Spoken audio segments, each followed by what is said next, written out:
All right, well, welcome everybody to our third session of DPP.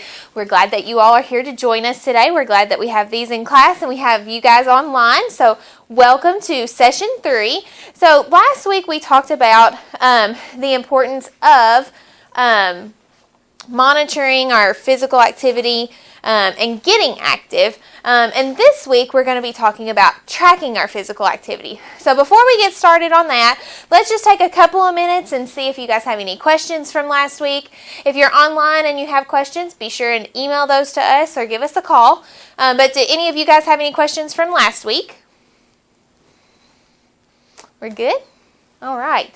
So how did you guys do with your action plans from last week? Do you feel like you met your goals? Well, my goal was to try and write down all the food that I ate for every supper last week, and I did it every day but Sunday. Awesome. Very good. All right. How about you? Did you do well with your action plan? Well, I did okay. My goal was to take a walk every day on my lunch break, and I did it all but one day because it was raining. Well, that's okay. What were some things that you could brainstorm that you could do instead of walking, especially on days that there's bad weather or things like that? Well, I think that I could maybe try to do that Lazy Monster video Yes. in my office instead. Yes, that is a good option. Good option. So, think about things that went well with your action plans, and then think about things that didn't go so well with your action plan, like the weather, and then I want you guys to be thinking about different ways that you can work towards achieving those goals regardless of those, problems that we ran into, okay? So moving along, like I said, we're going to be talking about tracking our physical activity today.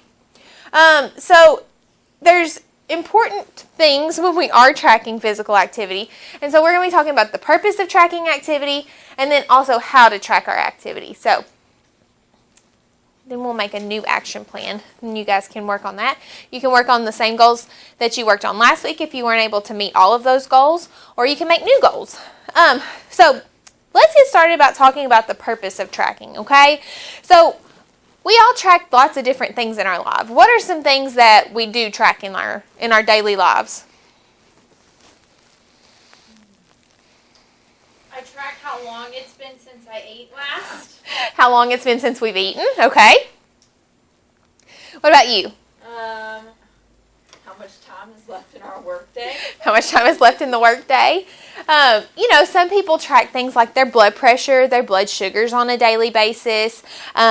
We track our checking account, to make sure that we have enough money in our accounts so that we can go and buy gas, because we are also tracking how much gas is in our car. We track things about the amount of food that's in our fridge so that we know when we need to go to the grocery store. We track things like how much medicine is left in our bottles so that we know when we need to call the pharmacy. We track how much laundry is in the laundry basket and whether or not we're going to have clean clothes to wear to work or school tomorrow. So, all of these are things that we track. So why do you think we track these things? So we don't feel overwhelmed. So we don't feel overwhelmed, right? What are some other reasons we would track these things? They help us stay prepared. They help us stay prepared so that we can take those needed actions to meet those goals. To know that we have enough gas in our car, to know that we have clean clothes, to know that our blood pressure is under control, to know that we are having enough food to eat for the night. So it is really important that we are tracking these things. So what do you think the purpose is of us weighing everybody at the beginning of each lesson? See, it helps you to know where you started and helps you know, if you've gotten any closer to your goal. Right. Or if you need to change something that you've done during the week. Exactly. It helps us to see where we are in the process of our goal. So whether or not we need to work harder, whether or not we've been meeting our goals, those types of things. It helps us work towards our 6-month activity goal. It helps us to work towards our 6-month weight goal. So as we know, as we talked about multiple times before, the goal for activity in DPP is to get at least 150 minutes of physical activity each week. And with that activity, we want to make sure that it is of at least moderate pace. So what was it that we talked about moderate pace was last week? You can talk, but you can't sing. Right. So moderate pace activity is going to be where we can still carry on a conversation, but we can't sing a song while we're doing it. Okay? So now that we've talked about why it's important to track our minutes, let's practice that, okay? So I want everybody to stand up. And we're just going to do some simple marching in place. But before we start marching, what is the one thing that we need to look at? If we're tracking our activity, what do we need to check out? Our clock. Our time. So I've got 2:33, so we're going to go on and get started. So tracking minutes of activity has two important steps. What do you think those steps are?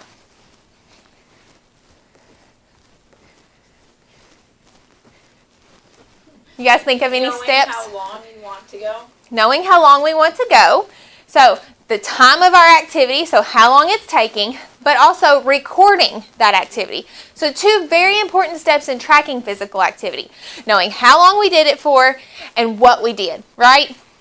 What are some ways that we can time our activity? So I've got a watch on, but what are some other ways that we can time? How many reps you do. How many reps that we're doing? What's something else? If we forget to look before we start, a lot of times our phones will tell us how long we've been active. Right. Our phones can track it for us. There's lots of different apps on our smartphones and on our computers that we can use. What's something else we can use? If you go to a walking path and it tells you that one lap equals Those markers. a mile. Yeah, perfect. And just using basic things like the clocks on the wall or, counting our steps. Even if we have a fitness tracker, we can track our steps that way. So, what are some things that you guys use to track your activity? What do you guys use? Do you guys use a fitness tracker? Do you use a watch? Do you use reps? Well, I did have a Fitbit and it broke. Oh, man. So now I just watch my laps and how many I run. Okay, perfect. All right, so let's stop marching.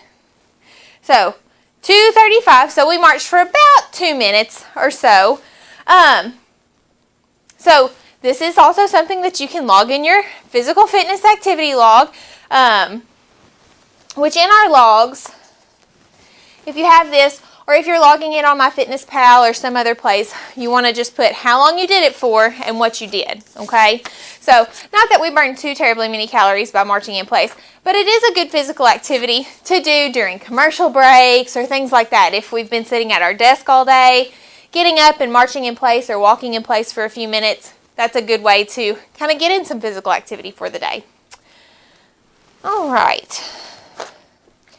So like I said, in our physical, in our activity, food and activity trackers, be sure that we are recording the type of activity and then how many minutes we spent doing those activities, okay? And we are going to start checking these every time you guys weigh in now, okay? So once you weigh in next week, we're going to look at your activity logs as well as your food logs, okay? All right. So now, I want you guys to take just a few minutes, write in your action plans, work on those goals, okay? Write what your plan is for this week. Make sure that you're keeping in mind what worked and what didn't work. And then make sure that we are keeping in mind what we've talked about today for tracking our physical activity, but also making sure that our goals are realistic, that they're very doable, that they're specific, and that they're flexible, okay? So we're going to do that, and then we're going to have a little fun with some physical activity. Okay, once you have finished filling out your action plan, what you're going to see us doing next is a bunch of different activities that you can do at home. Almost everything that we're using here today, you can either find in your house or you may have laying around in your garage. Some of the things that we have out here right now are, I have a cone, which you may have laying around in your garage, but if not, I just use some toilet paper as well. So that's easy. We also have a laundry bottle, and I just filled this up with water. And then I also have a book available. So these are all things that hopefully you have laying around your house. And I'm going to show you some different exercises that we can do with them to help give you a good mini workout. And hopefully it'll be a lot of fun. So this first exercise that we're going to be doing is I have 4 rolls of toilet paper laid out and 4 cones laid out. So what we're going to be doing is high knee step overs over the cones or the toilet paper, whichever you're using. So you're going to get both feet inside of each hole. So you're going to go foot in, foot in, foot in, foot in, out. Okay, so we're going to go down. We're going to do a down and back, and we're just going to do it walking this time. Okay, so we did down and back.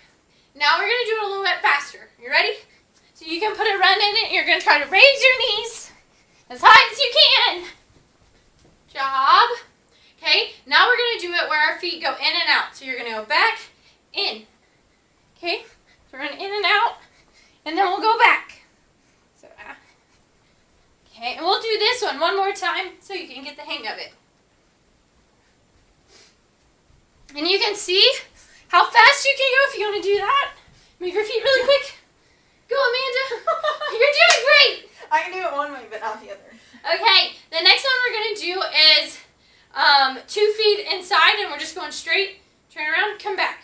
Okay, so 2 feet in. Turn around, 2 feet in. Okay, and now for the last one, we're going to just hop over it with 2 feet hops.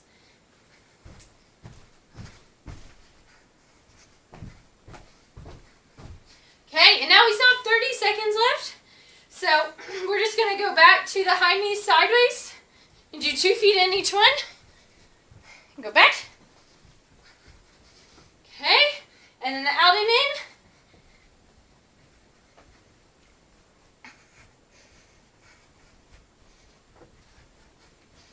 Good job. And now we're going to take a little bit of a break.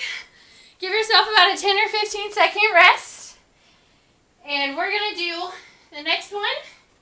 You get the light. Oh, you're welcome. Okay, so this next activity is a... Wait, help me pick these up.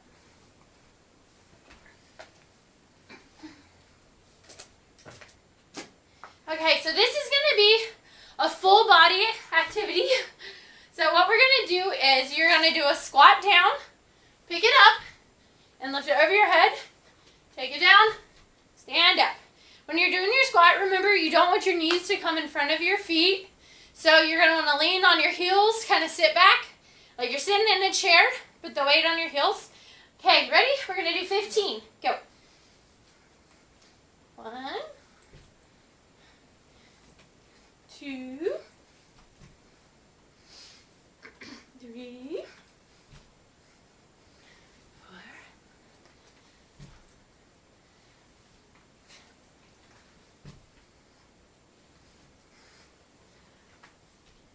And if the weight gets to be too much or it's too light, you can always do it without. So you can just put your hands up in the air, or open my mouth. Or you can do it if you wanted to, and you could have 2 of the things of laundry detergent in there. So whatever works best for you. Nope, I'm off again. Okay, well, last one. Okay, good job. Okay, so the next activity we're going to do with these is you're going to take your laundry detergent in your hand, and you're just going to pass it.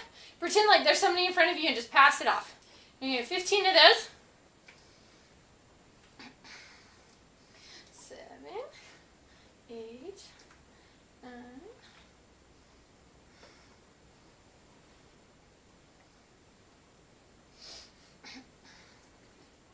15. Good job. Okay. So other things too that you can do with these that we won't do today, but you can do bicep curls. You can do one at a time. You can take your arms back, Gonna work on this back muscle back here a little bit. So just other things you can do with them. And then the last thing we're gonna do is we're gonna do exercises with books. So you'll just have your book on the ground. If you're afraid that it's gonna slip in front of you, you can put, or that it's gonna slip away. You can do it on carpet, so then it doesn't move as much. You can put a chair in front of you, something like that will make it easier.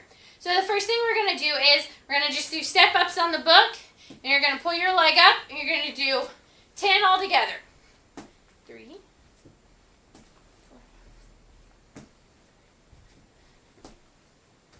4.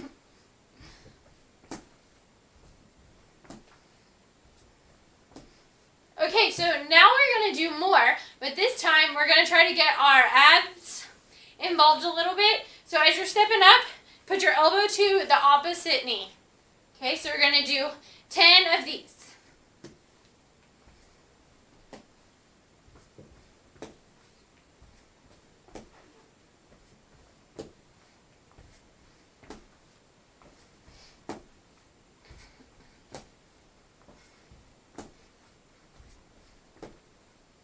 Okay, now if you're feeling really confident, what we're going to do next is you're going to step up and try to kick.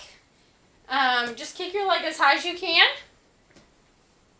If this is too hard, you can just kind of kick it out in front of you if that makes you feel better. But just try and see how high you can get that foot to go, where you're still balanced. But remember, if you feel unbalanced, you can always put a chair beside of you to kind of rest your arms on. That makes you feel better. And then the last thing I'm going to show you is doing another exercise that you can do with a chair step up. So you can step up, kick your foot back, step down, step up, kick your foot back, step down. So you can also do this if you feel comfortable without a chair or a table, depending on how much balance you feel like you have. So you can step up and just kick back. If you don't feel comfortable with this, again, just feel free to use a chair or the table. And this should be working your glutes and your bum a little bit, trying to help your core and your balance. So we'll do 3 more. 1, 2, 3. Okay, great job. With your books, you can kind of do it where you do a high knee. So you're going to do like a step up and raise your leg. Switch leg, step up, raise your leg. Okay, we're going to do 10 with each leg. Go. See how high you can go. Coordination gets it. And you don't have to run through it because we don't want you to fall. But we want you to stay in control of what you're doing.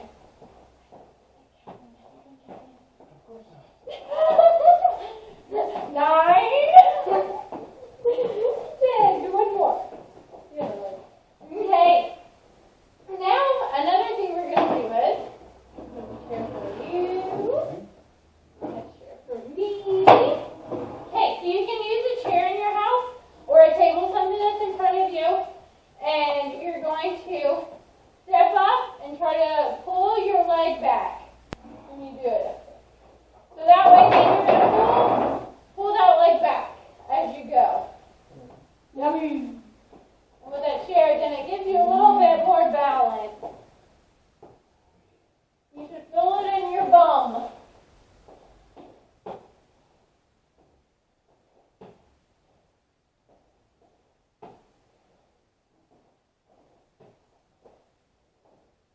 What's the time? 30 seconds.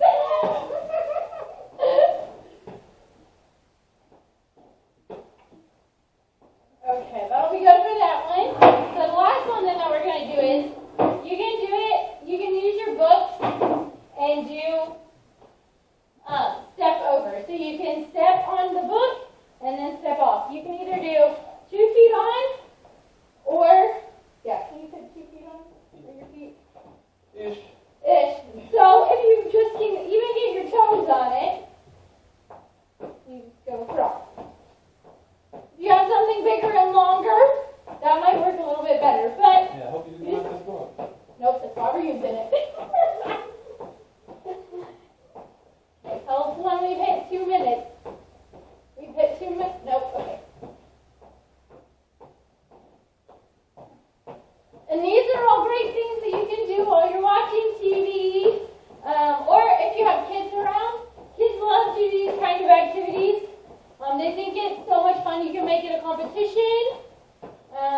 making it a competition makes you want to work a little bit harder, so that's fun.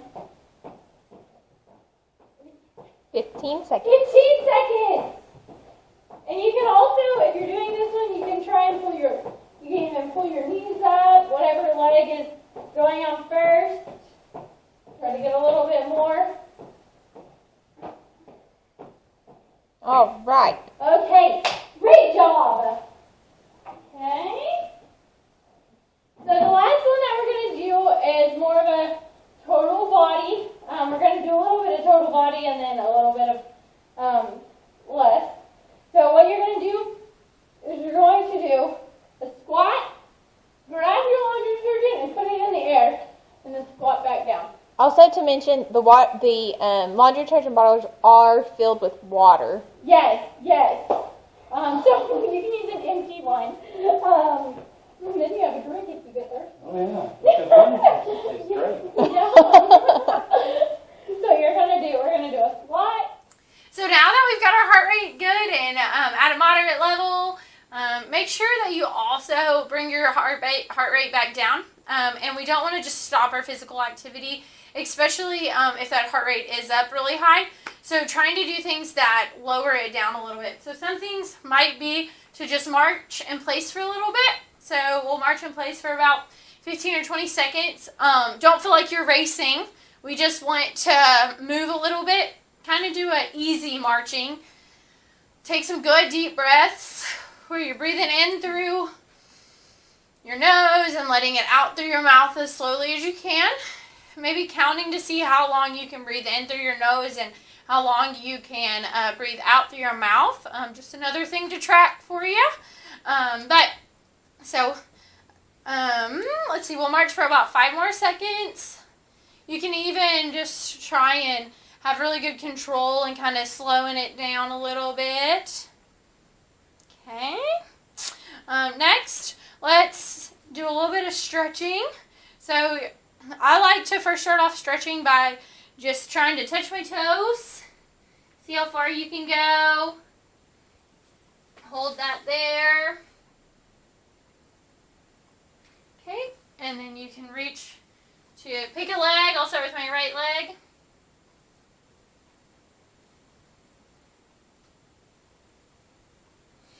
Switch. And I like to hold my stretches anywhere from 10 to 15 seconds. But whatever, if you stretch something and you feel like that stretch didn't stretch it enough, you can always come back to it as well. Another good stretch too for your arms is pulling it across. Take one arm and put it across your body and then take the other one and kind of cup it. But make sure when you're doing this, you're not doing it at your wrist. So you want to either be in between your wrist and elbow, or you want to grab hold after your elbow, but not at the joints. We'll do the other one.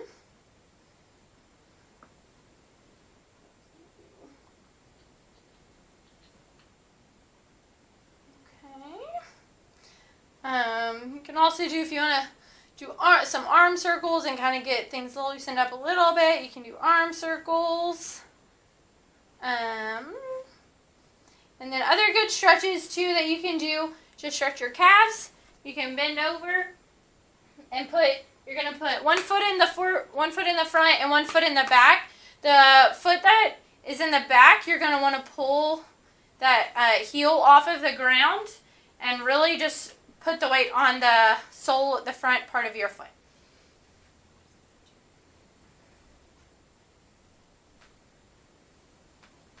Yep. And then you can switch, and Amanda's showing you another modified version of how to do this. So she's really going to put the weight in the front part of her foot right here. And trying not to, you don't want your knee to get in front of your toe or your foot again. So, good job. So those are just a few stretches that you can do at home. There's tons more.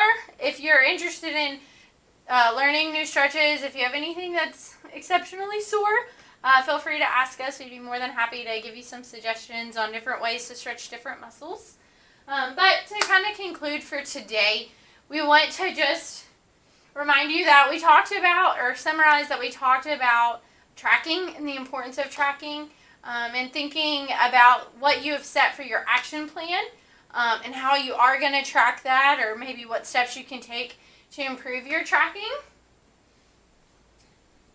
And also just remembering in those moments of frustration, maybe why you are you tracking this, or what is the reasoning behind it, to kind of give yourself a little boost of encouragement of why you're doing this. And then next time we're here, we will, next week we'll be doing lesson 4. So come back and join us, because it's going to be a lot of fun, and we'll have some new physical activity and another lesson for you.